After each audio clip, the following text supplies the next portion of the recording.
Hello everyone, কেমন আছো তোমরা সবাই?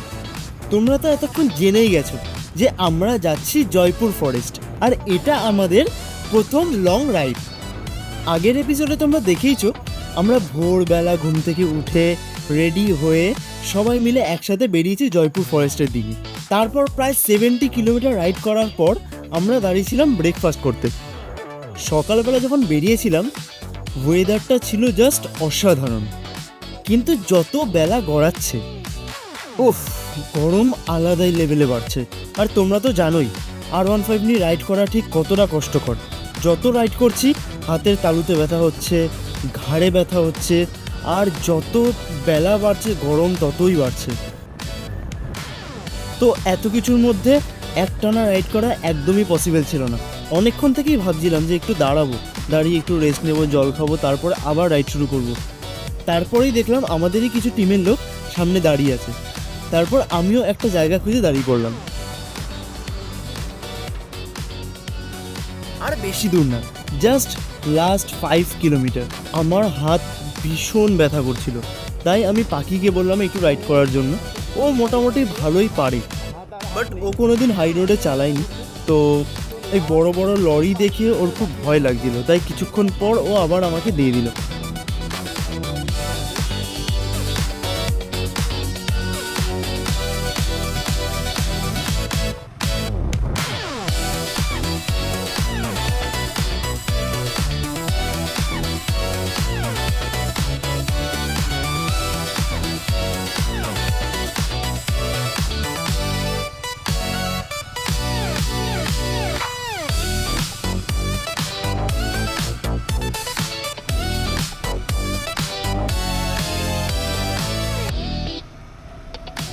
বাট এত গরমের মধ্যে রাইড করে আমরা অবশেষে আমাদের গন্তব্যে পৌঁছালাম।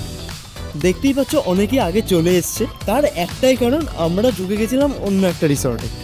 তো পৌঁছে আমাদের জন্য প্রথমেই ওয়েট করছিল ঠান্ডা ঠান্ডা লাস্সি।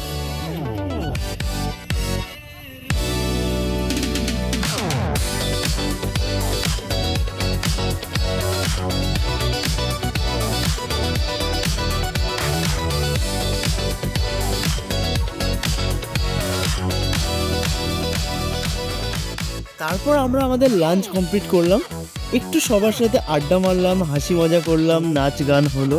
কোনোটারই ভিডিও নিতে পারিনি। তারপর আমরা বেরিয়ে গেছিলাম সাইট সিন করতে।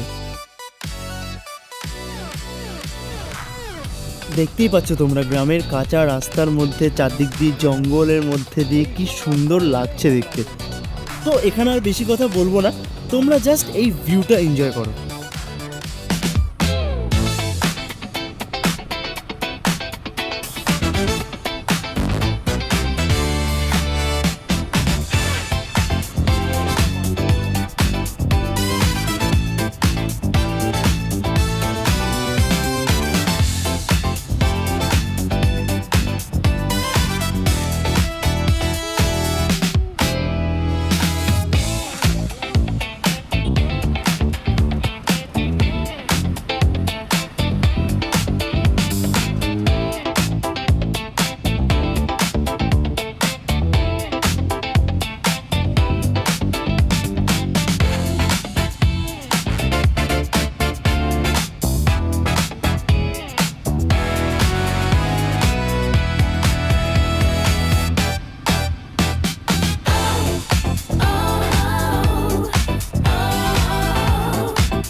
জাস্ট দেখো আমাদের বাইকের লাইন আপটা।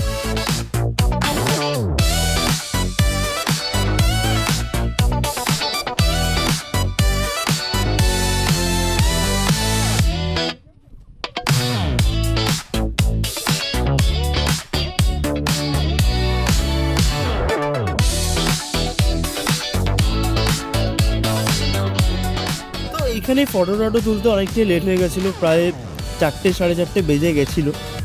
তো এবার আমাদের বাড়ি যাওয়ার পালা, বিকজ অনেকটা ফিরতে হবে আবার। তাই আমরা এবার বুকে পাথর রেখে বাড়ির দিকে রওনা দিলাম।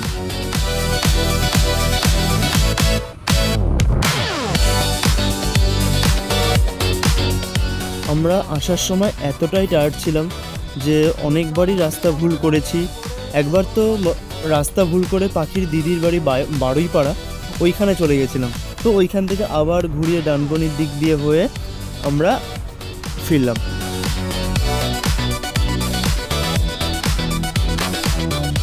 একটা সময়ের পর এমন হয়েছিল যে আমি আমার হেলমেটটার ওয়েটও মাথায় রাখতে পারছিলাম না, বিকজ আমার ঘাড় এত ব্যথা করছিল। তো পাখির হেলমেটটা একটু লাইট ওয়েট, তো ওর থেকে ওই লাইট ওয়েট হেলমেটটা নিয়ে আমি তারপরে রাইড করা শুরু করলাম। দেখতেই পাচ্ছ ও আমার হেলমেটটা নিয়ে কেত মারছে। চলো এই ভিডিওটা তাহলে এর থেকে বেশি আর লং করব না। এই রাইডটা থেকে আমরা অনেক কিছু শিখেছি। আশা করছি পরের রাইডটায় এই ভুলগুলো আর হবে না। আশা করছি এই ভিডিওটা তোমাদের ভালো লেগেছে, আর এরকম ধরনের আরও ভিডিও পেতে চ্যানেলটা অবশ্যই সাবস্ক্রাইব করো। আজকের মতো ভিডিওটা এখানেই শেষ করছি। সকলে খুব ভালো থেকো, টাটা।